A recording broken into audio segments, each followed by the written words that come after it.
অনেক সময় বিছানার উপরে মেলামেশা করেছে, নাপাকি লেগে আছে, এই বিছানার উপরে ঘুমায়, এদেরকে বোবা জিন বেশি ধরে। যেখানে একটু জঙ্গলের ভাব আছে, যেখানে পুত পবিত্র জলাশয় আছে, এই জলাশয়গুলোতে জিনেরা থাকে। পাহাড়ে, পর্বতে, উপত্যকায় জিনেরা থাকে।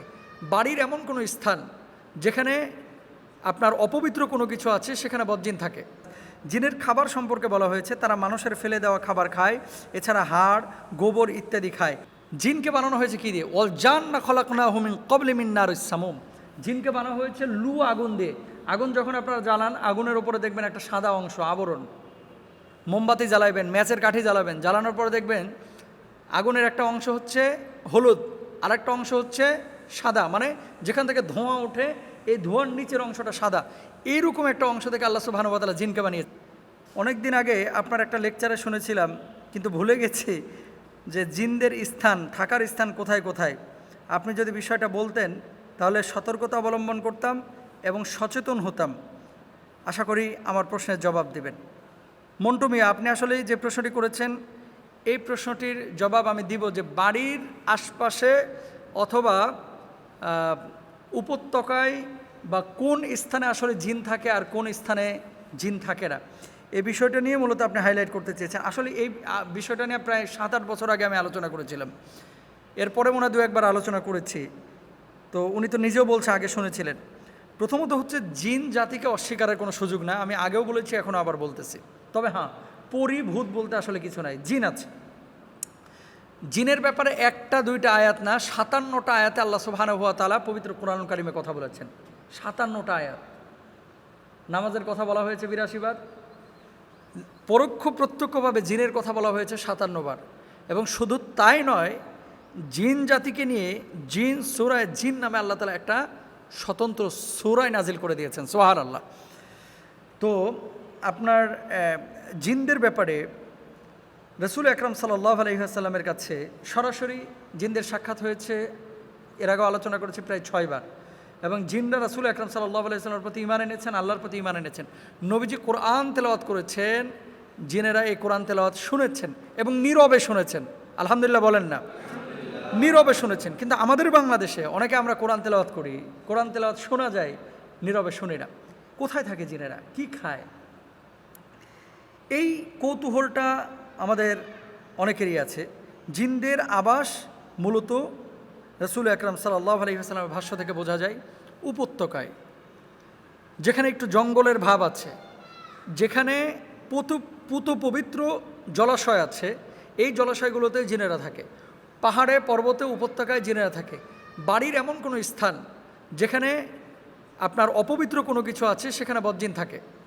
সেটা ছাদের ভিতরে হতে পারে, বাড়ির পাশে বন জঙ্গলে হতে পারে, সেটা মনে করেন ডোবা পানিতে হতে পারে, সাগরে, সমুদ্রে, মানে যেখানে জলাধার আছে এবং জলাশয় প্রচুর গভীর, এই সমস্ত জায়গাগুলোতে জিন কম থাকে।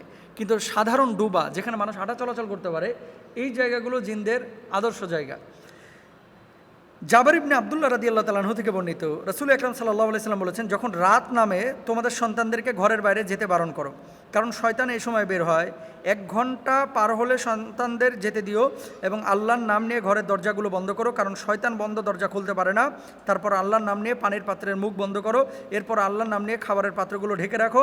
যদি ঢেকে রাখার কিছু না পাওয়া যায়, অন্তত কিছু উপরে দিয়ে কাঠ বা বই ইত্যাদি, মানে লোহা, কাঠের খণ্ড বা অন্য কোনো সামানা দিয়ে তোমরা ঢেকে রেখো এবং রাতে শোবার সময় কুপি বাতি নিভিয়ে দিও।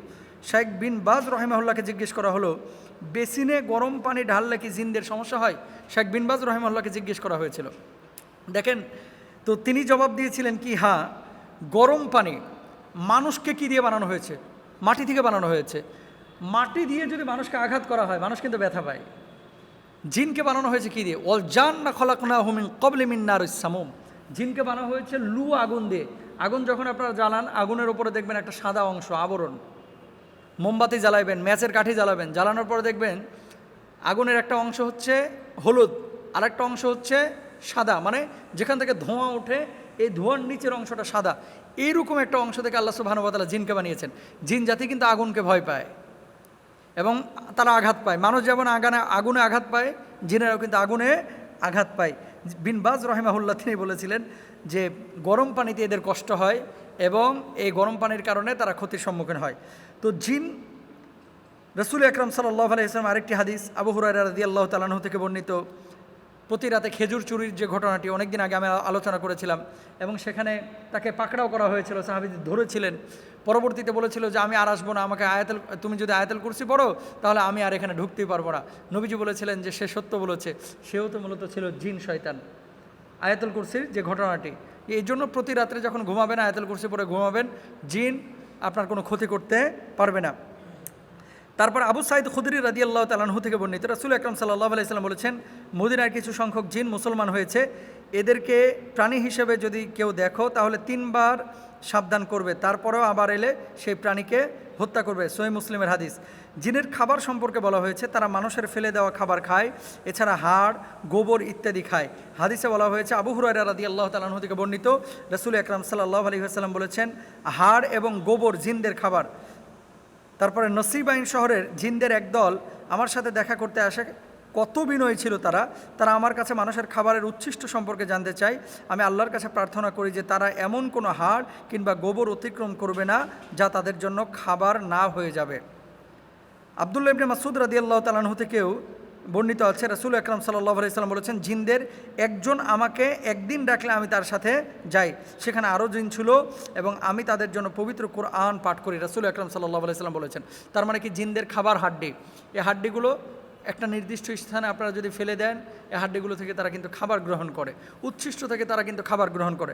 আর ঘরের মধ্যে কোনো নাপাকি স্থান রাখবেন না, চর্বি টর্বি এগুলো দিয়ে হাত টাত মুছে আপনারা ফেলে রাখবেন না। বজ্রের আসর থেকে বাঁচার জন্য 1 নম্বর শর্ত হচ্ছে অজু অবস্থায় থাকবেন, চারকুল পরে আয়াতুল কুরসি পরে অলওয়েজ শরীরের উপরে ফুৎকার দিয়ে রাখবেন, পারলে সূরা বাকারাটা বাড়ির মধ্যে ছেড়ে রাখবেন, এবং যখন ঘুমাবেন পুতু পবিত্র বিছানায় ঘুমাবেন। অনেক সময় বিছানার উপরে মেলামেশা করেছে, নাপাকি লেগে আছে, এই বিছানার উপরে ঘুমায়, এদেরকে বোবা জিন বেশি ধরে এবং বজ্জিন এদের উপরে বেশি আসর করে। আল্লাহ তাআলা আমাদের সবাইকে বোঝার তৌফিক দান করুন।